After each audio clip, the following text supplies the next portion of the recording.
Before going into the topic details, I want to bring your attention to the UPSC coaching programs offered by ClearIAS. ClearIAS offers online and offline courses to help candidates get selected for prestigious government services like IAS, IPS, or IFS.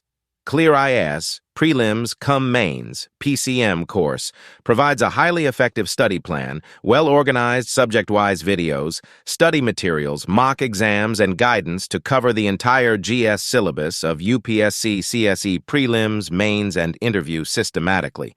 As a limited-period offer, there is a 40% discount on our online courses. Enroll now. How many IAS officers are there in India? Most of you are actually trying to become IPS or IAS. So let me just ask you, how many IAS officers are there in India? Currently, the number, around. The official sanction number of the cadre sanction is actually around more than 6,000, I guess. But the current number of IAS officers working in India is close to 3,500, something like that, 3,600, 700, something like that. How many people from India has won some medal in Olympics? Be it gold, bronze, and silver. The number is even less. Right? So who are more precious? I'm not asking who is precious, who is more. I'm not asking you to compare. It is who is more rare. That is what I'm saying. See, we Indians are currently the largest population in the world. Largest population. Just imagine. We have the potential to do everything in the world. Whatever the other people are doing, we can do more. We can do better. That is the reality. But still, we are actually lagging in something like Olympics. When we get a medal in Commonwealth Games, when we get a medal in Asian Games, we just celebrate it like never before. That is actually, that has to be done. We have to celebrate, yes. But what is our ultimate aim in the sports field for an athlete? The ultimate aim is to go to the Olympics and to win the gold medal. So that is what we are actually striving for, and we are definitely improving also. So when we take the medal tallies from the historical onwards, definitely our medal tallies are improving. But certain things, we are definitely going down also. What about the Indian hockey team? We have an Indian hockey team, right? Yesterday, Indian hockey team defeated the Australian hockey team. And that was, I guess, after somewhat around 50 years, some 52 years. After 52 years, we have defeated the Australian hockey team again. Like yesterday, we won by 3-2. That time, we won by 3-1 in 1972. Now, yesterday, we won by 3-2. So just imagine, it took 52 years to defeat a team. And in Indian hockey, and what is the speciality of Indian hockey? Do you know how many medals Indian hockey team has, won in the Olympics? Any idea? Out of all this particular Olympics, right? See, this Paris Olympics is actually the 33rd. This is actually the 33rd Olympics actually. So a lot of different news are actually coming. Everything is related with the Olympics. So let me just tell you that this is the 33rd edition of the Olympics, the modern Olympics. Right? Out of the 33rd Olympics, out of the 33 Olympics, Indian hockey team has in total won 12 medals. Just imagine, Indian hockey team, out of the 33 events, out of 12 events, we won the medal. And in that 12 events, how many gold medals we had? We had around 8, I guess.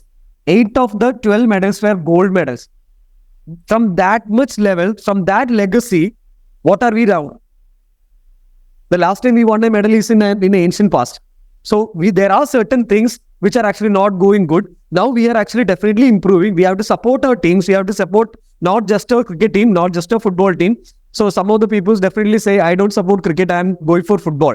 Okay, you can go for football, you can go for cricket, but there are a lot of other sports also happening in India. So we have to support them. If only we support them, if only we come forward to for this kind of sports, then only we can win medal in Olympics. Having 140 crores of population is not enough. We have to be focused on these kind of activities too, other than IPL, other than cricket also. Right. So let's begin this particular session by talking about the Olympics. And this is the 33rd Olympics edition in the modern Olympic history, one thing. And this is actually the Summer Olympics. Why we are talking about Summer Olympics? There is actually Summer Olympics is there. There is Winter Olympics is there. And then there is Youth Olympics is also there. So Summer, Winter and Youth Olympics is there. This is the Summer Olympics. And normally UPSC, like at least 2 or 3 years back, they never used to ask about the sports and other things and all. But they have started asking. I hope you remember the question about World Test Championship, which India was actually defeated. And they asked a question. The first time we were defeated on the hands of New Zealand. The last time we were defeated by Australia. So 2 times we were in the final of the World Test Championship. Both the times we were defeated. Hopefully we'll win the next time. But they asked a question on that. So what are the qualifications to be in the World Test Final Championship, etc. 3 statements were given. So they are definitely giving emphasis or focus. UPSC is giving focus on sports again. And what is the biggest sports event this year in 2024? It is the Olympics. So we have to definitely focus on that. We have to understand the different aspects of Olympics and India standing on the Olympics and a little bit about Olympic history also. That is why we brought up this topic. So this is actually happening. Where is this happening? It is happening in Paris, in France, of course. And it is actually from the 24th July.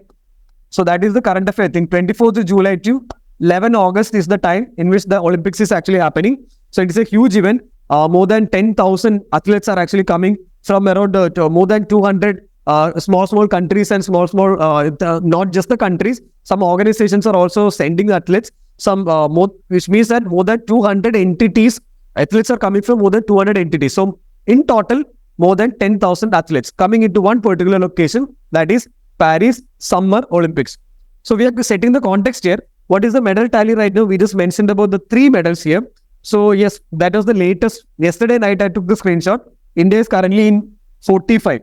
Just remember when Manu Bhaker won that first bronze, that day, it was a meme, it was a troll. I don't know how to explain that thing. India actually came second or third because that is the first event. So after the first event, maybe China got the gold, somebody else the silver, Manu Bhaker got the bronze medal. So we came the third.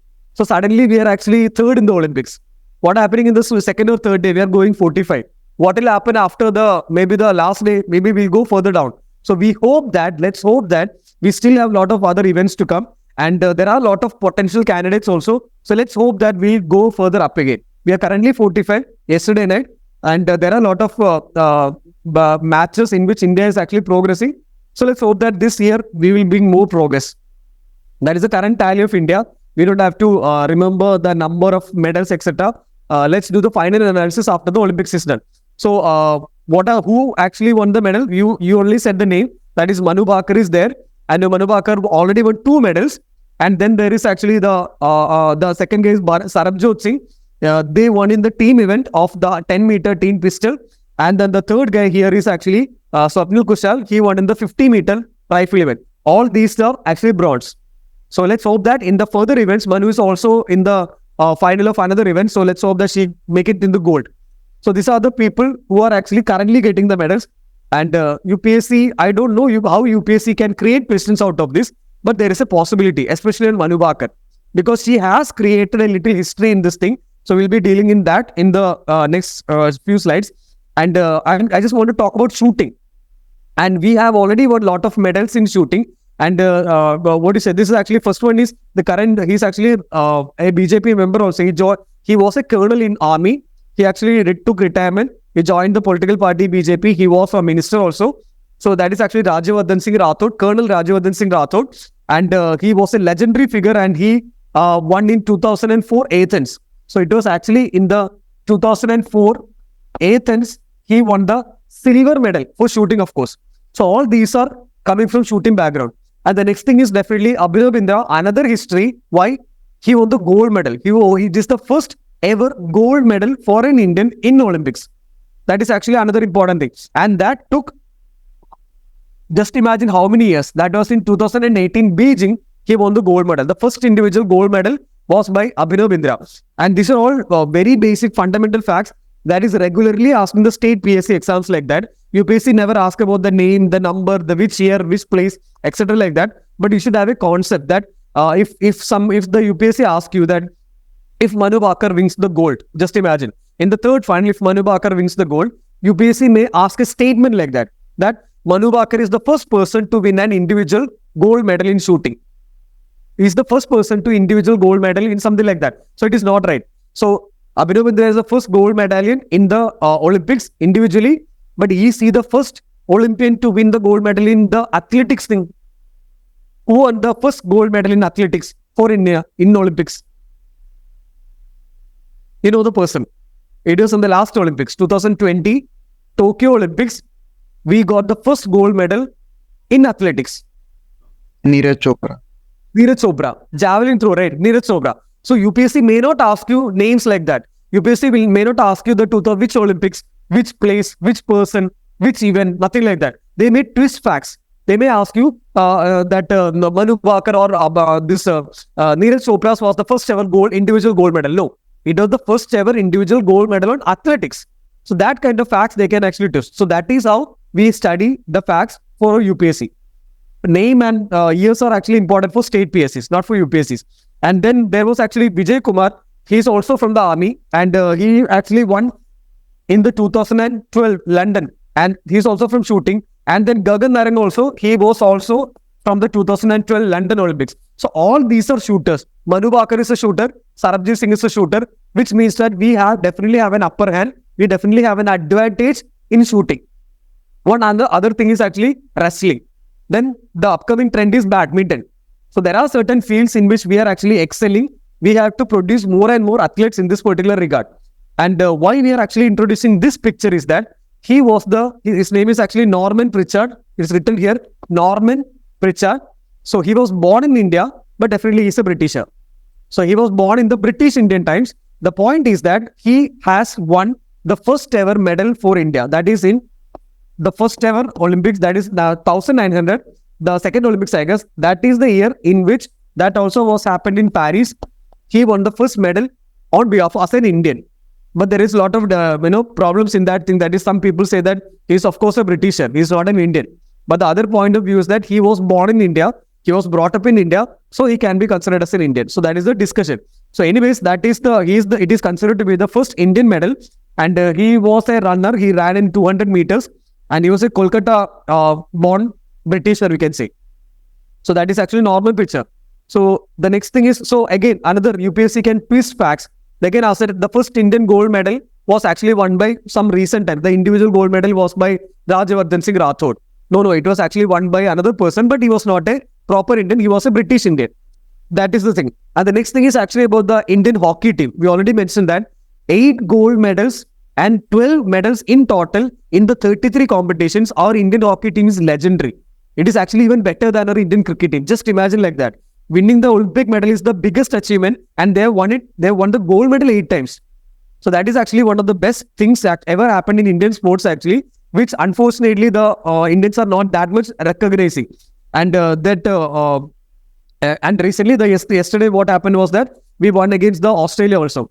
And in this particular figure, you can actually recognize one person. This is actually taken from, I guess, 1932 Olympics. And you can actually recognize any name. What is the one name that is coming to your mind? Major Dhyan. Yes, Major Dhyan Chand. So Major Dhyan Chand is actually here. So Major Dhyan Chand, we cannot say he is the Sachin Tendulkar of hockey. We can say he is the Donald Bradman of hockey. So Don Bradman, the Australian batter, he's supposed to be the best ever batter, we can say, the best ever cricketer. That is supposed to be like that. And even our legendary, our god Sachin Tendulkar comes second to that only. Right? And Sachin itself actually told something like that. So that is the point. That is, Major Dhyan Chand was actually the Sir Don Bradman of hockey. He ruled the hockey field. So continuously we won gold 3 times. 1928, 1932, 1936.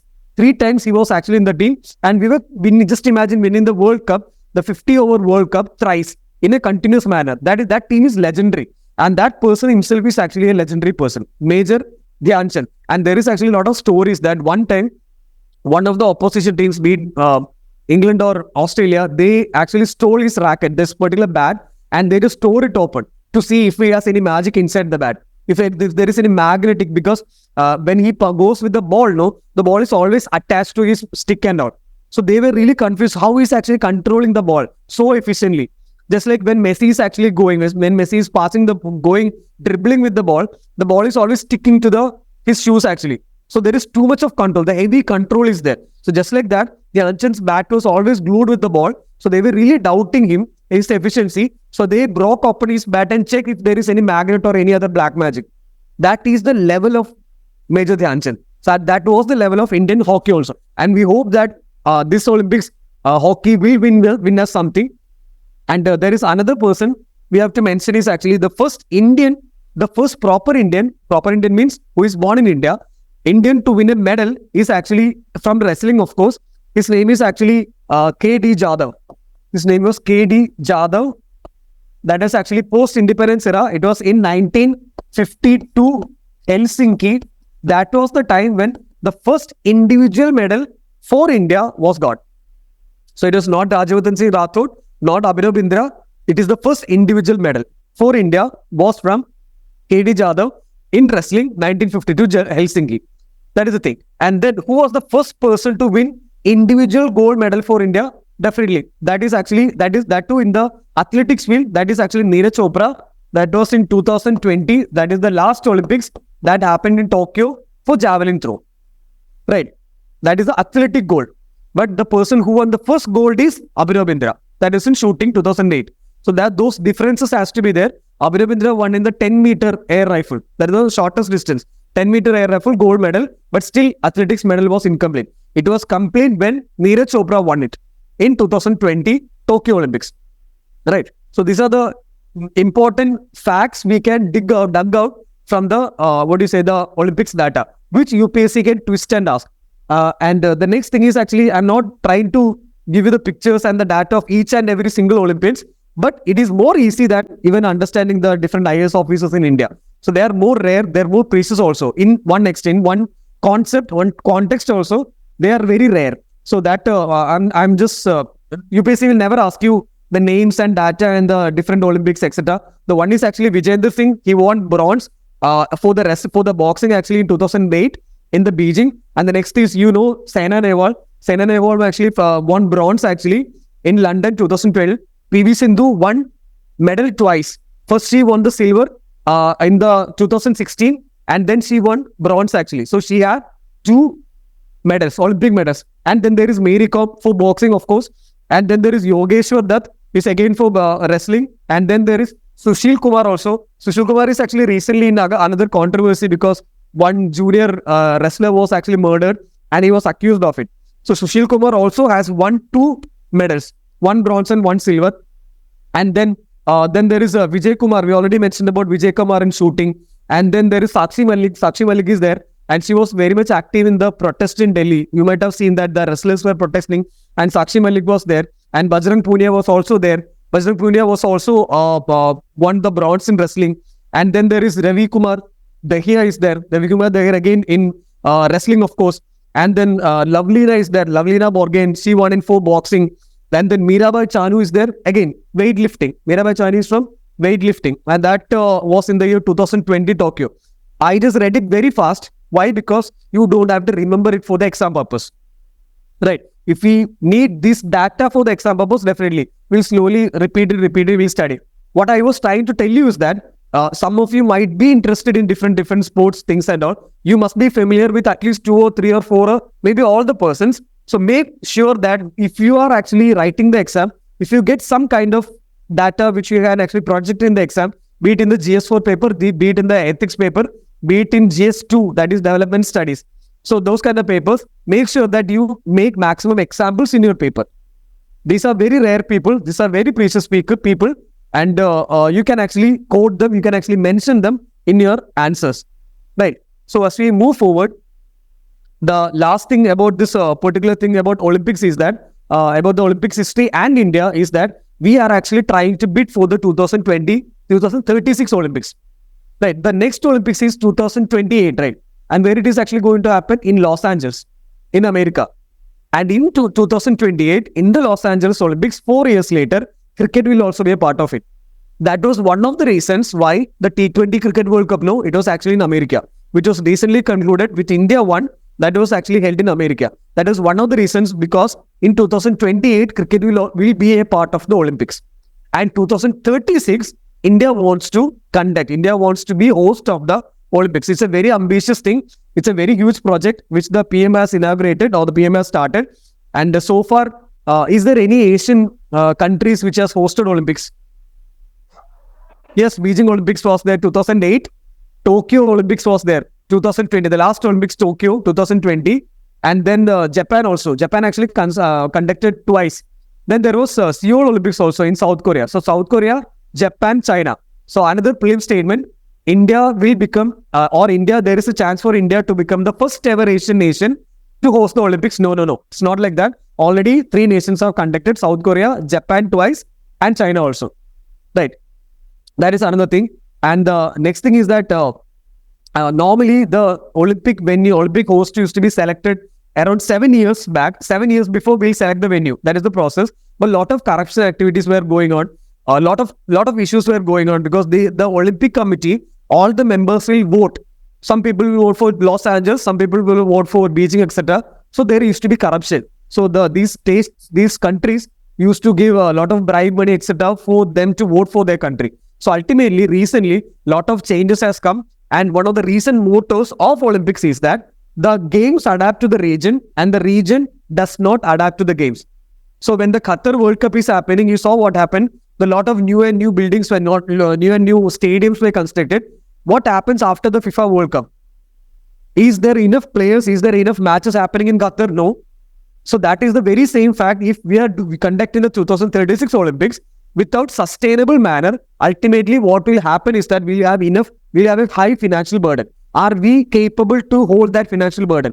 We can construct large stadiums. We will do that. We can do that. India is definitely a strong nation. We will definitely achieve that. But what happens after the Olympics? Will it be functioning? Will it be sustainable? So that is another problem. So the Paris Olympics 2024 is another answer to that, because it is considered to be a sustainable Olympics. This Olympics, the current Olympics, is considered to be a sustainable Olympics. Why? Because 95% of the infrastructure, the stadiums, everything used in the 2024 Olympics is already built. They are only building 5%, 5 to 10% extra. So everything is sustainable. So they realize the thing that every time somebody host the Olympics, they're under heavy financial burden. Even the London Olympics after 2012 and all, by around 2014 and all, the government was under huge financial stress. Why? Because all the money was going to the 2 years back there was Olympics. So the Paris actually realized that, and they are doing it in a more sustainable manner. Almost 95% of the infrastructure pre-installed.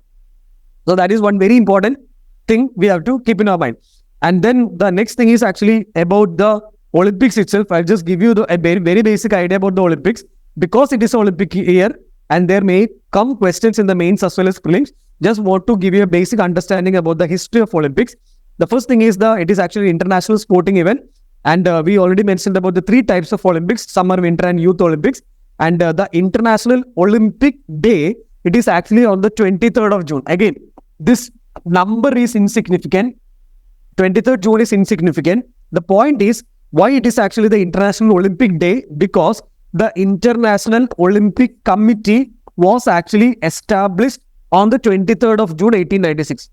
By whom? By the person, actually, we'll be knowing the name of the person who is the father of Olympics. Any idea the name? Father of modern Olympics. It's a French name. It's a Pierre de Coubertin.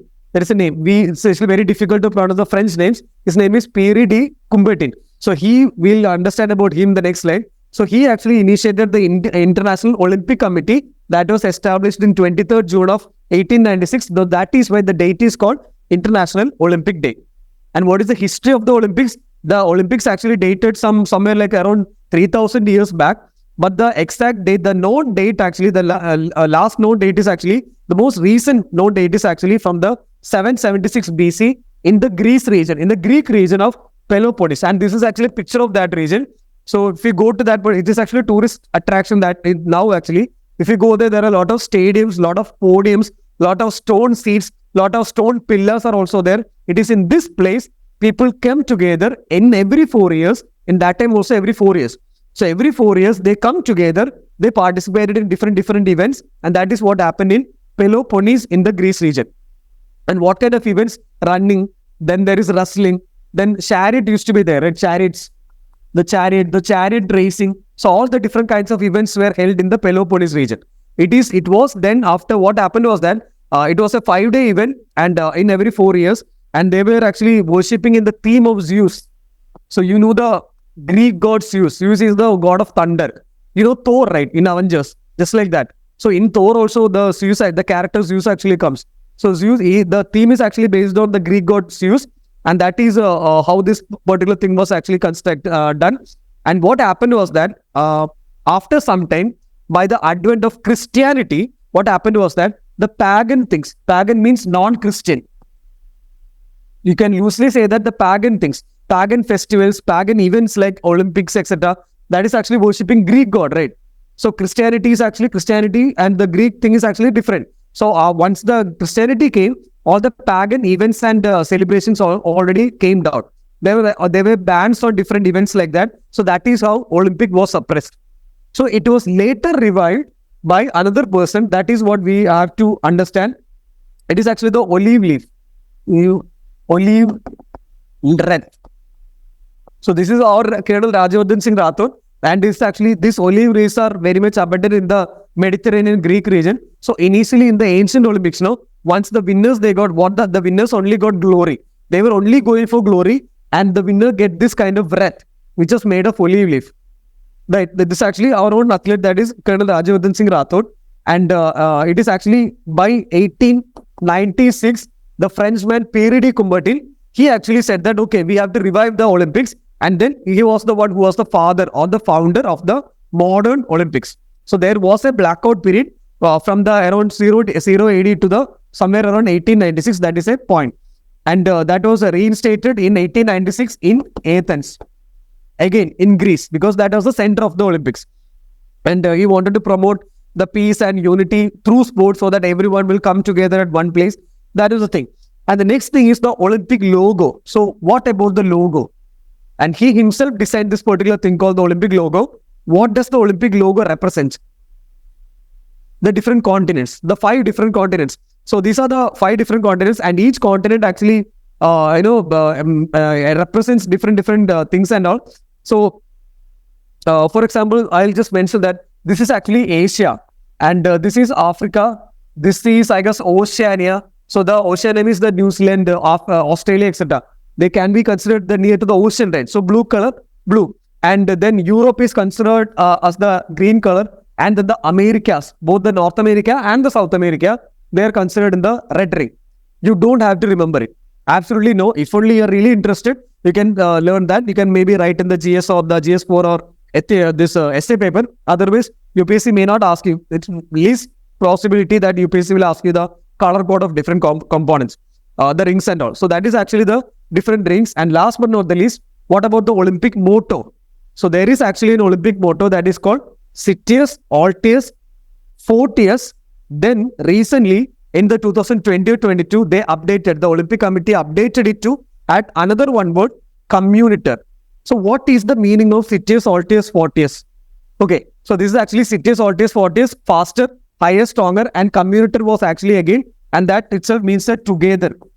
So this was added because of COVID. So once the COVID virus was set, the 2020 Olympics, which was supposed to happen in Tokyo in 2020, was actually postponed to 2021.